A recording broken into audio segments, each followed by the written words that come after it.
Hola, hola. Perfecto. ¿El mío? ¿Bien? Sí, sí. Yo llegué un poco tarde a la fotografía.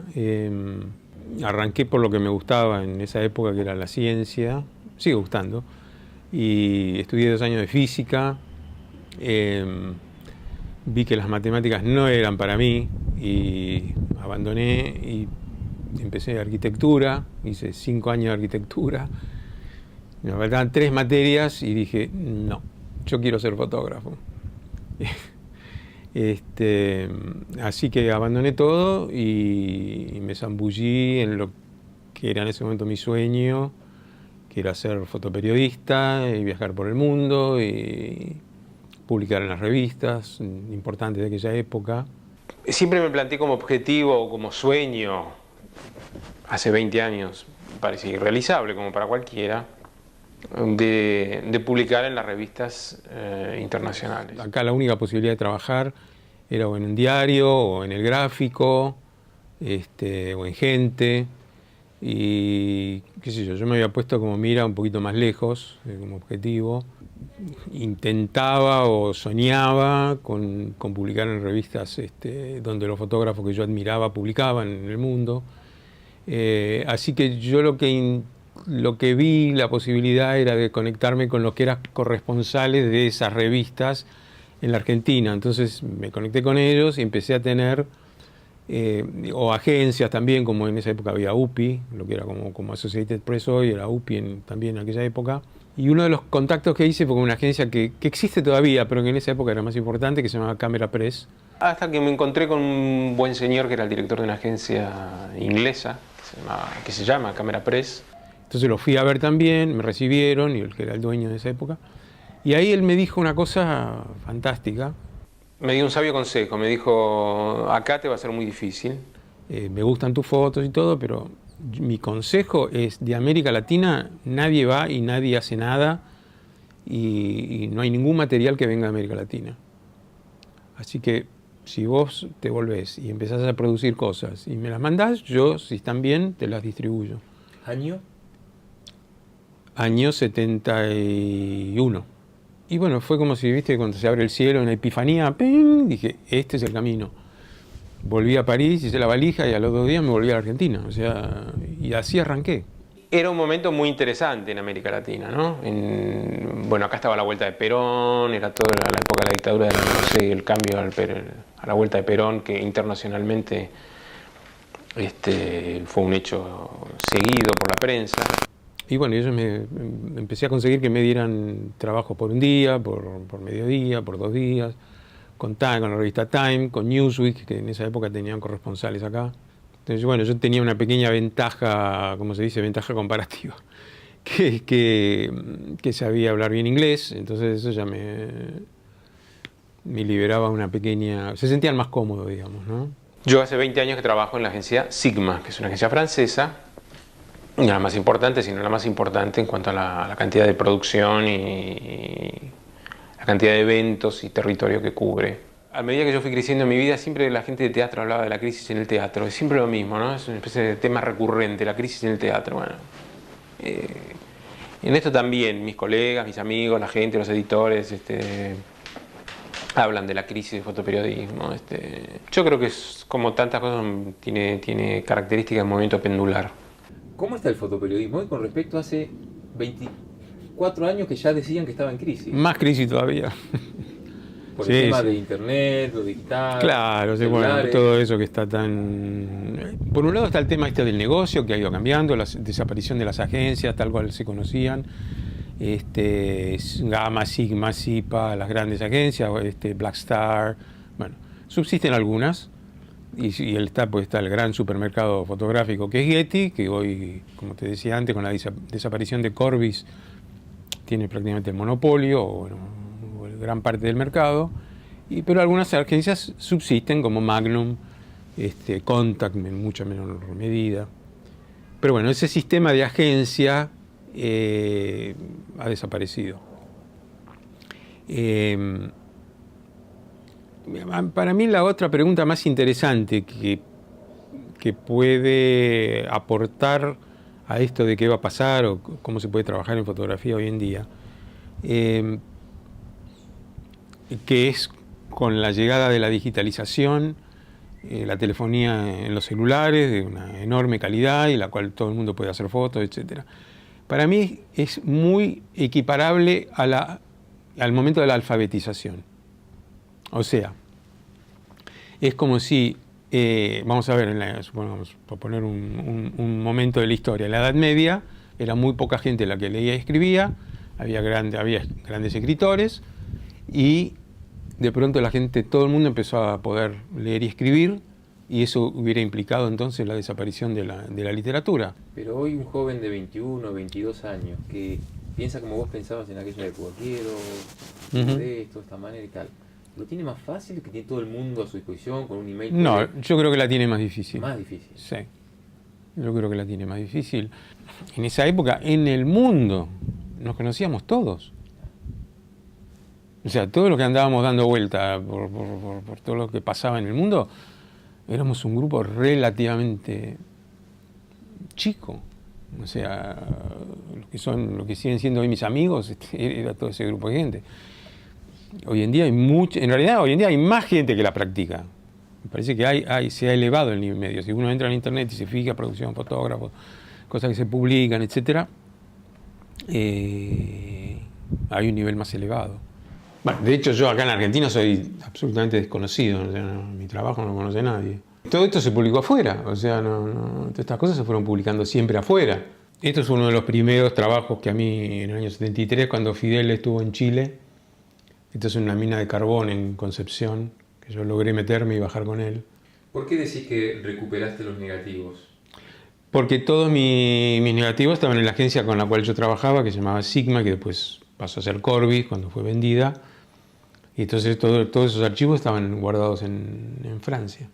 ¿Eran de su propiedad? No, de mi propiedad. Pero estaban ahí porque se explotaban. Ellos lo vendían.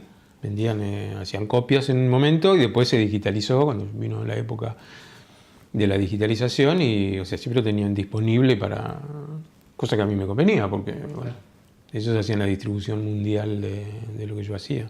¿Y la empresa cierra, por eso te dan los negativos?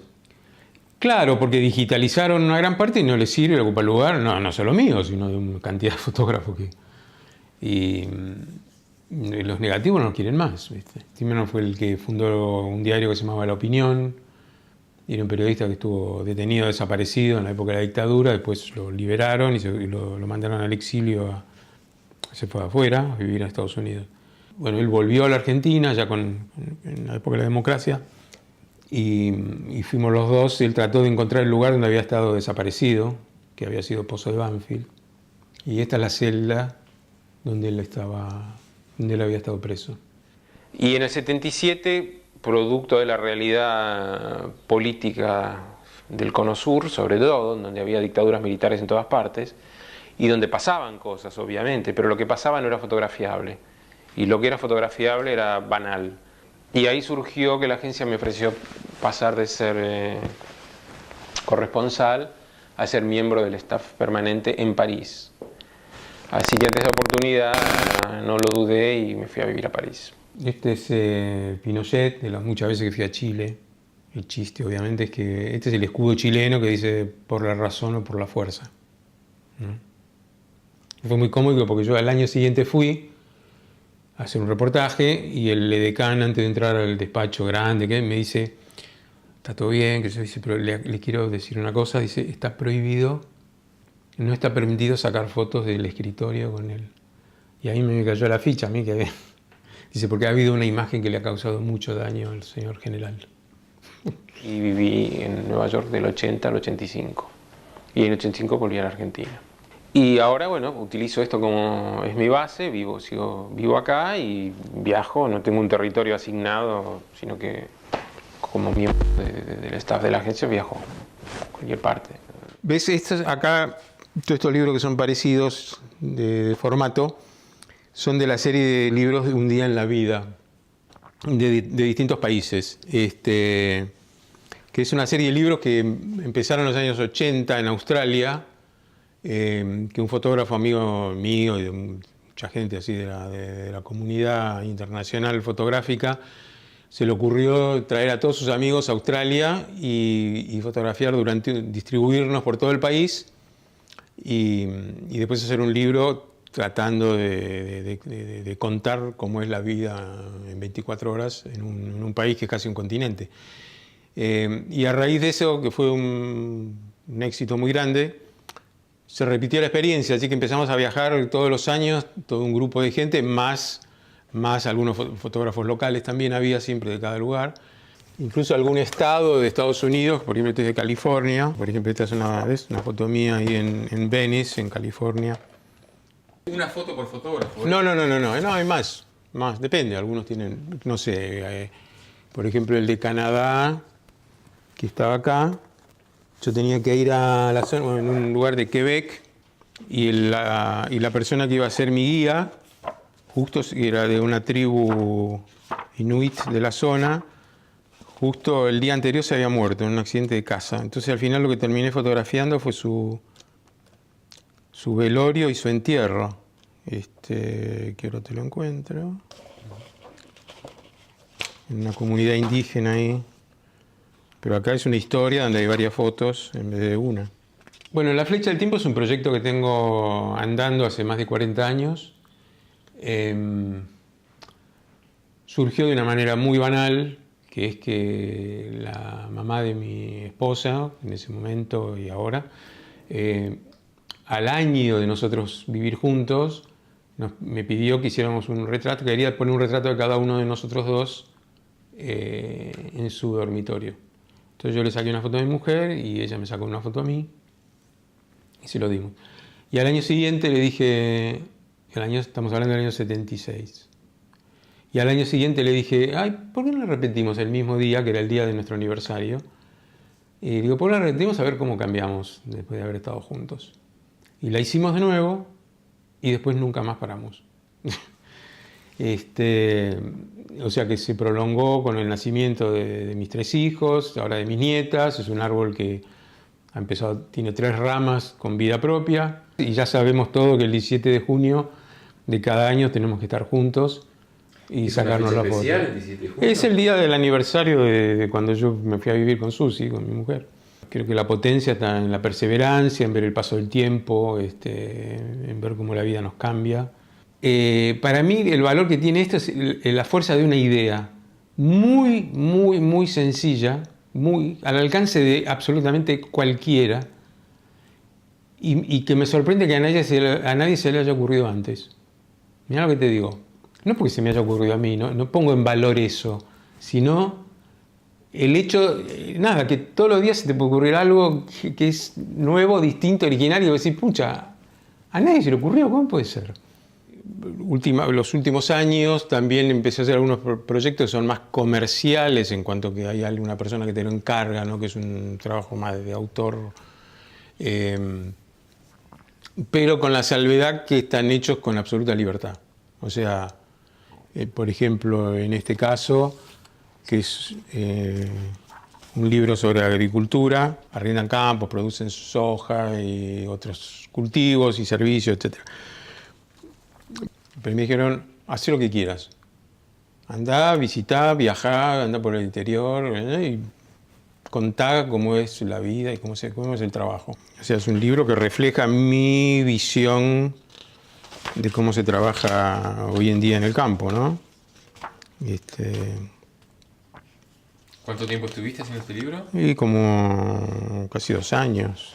2 años. Y porque hay que esperar, tenés que esperar lo que la naturaleza, los ciclos de la naturaleza, cuándo hay que plantar, cuándo hay que cosechar, cuándo hay que... Pero bueno, como te digo, es mi manera de ver Pero al la final te gustó, actividad. lo disfrutaste un montón. Me hacer encantó. ese trabajo. No, estoy muy orgulloso. O sea,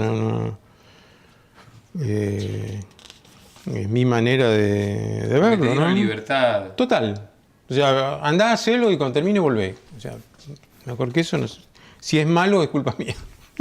No es porque, viste, de día, de noche.